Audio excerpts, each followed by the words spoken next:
Cognitive Behavioural Therapy. In today's episode, we'll explore what cognitive behavioural therapy is and how this approach understands change within counselling and therapy. I'll refer to cognitive behavioural therapy as CBT just to ease the flow of getting through today's content. CBT is one of the most widely recognized and commonly used therapeutic approaches.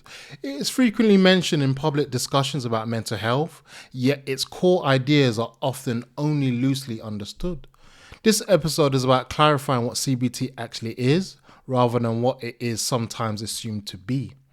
At its foundation, CBT is based on the idea that thoughts, feelings, physical sensations, and actions are interconnected. CBT focuses on how these elements influence one another in everyday experience. The approach does not treat thoughts or behaviors as isolated problems, but as part of a broader pattern that can be understood and worked with. In CBT, attention is often directed towards how people interpret situations rather than the situations themselves. Two people can experience the same event and respond in very different ways, not because the event is different, but because their interpretation of it differs. CBT is interested in identifying these patterns of interpretation and examining how they shape emotional and behavioral responses. A key feature of CBT is its focus on the present.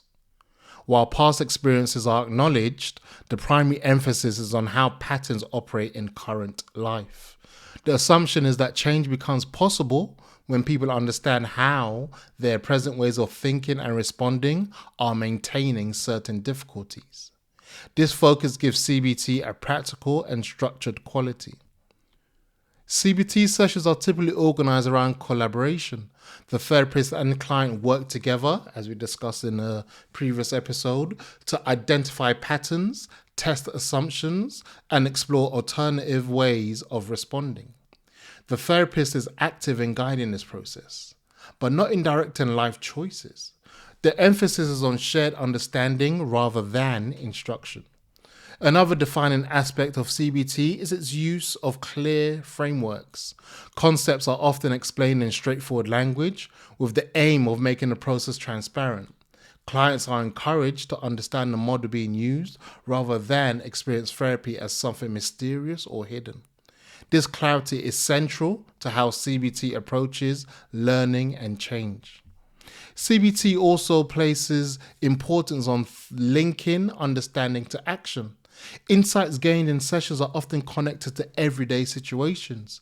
This does not mean therapy becomes task-driven or rigid, but that learning is grounded in real-life experience. Change is supported through awareness that carries beyond the therapy room.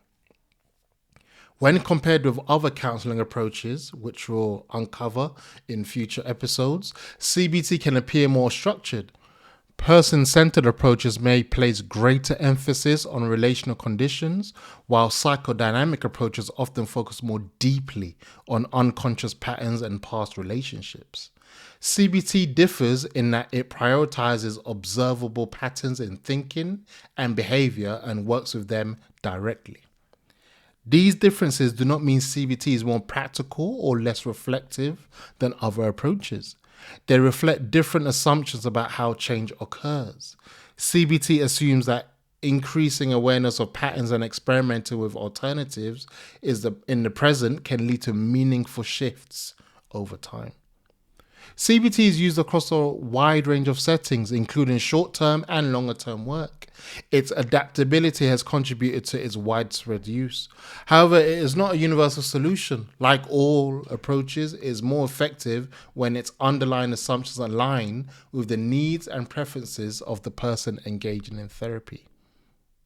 Understanding what CBT is helps place it accurately within a wider counselling landscape.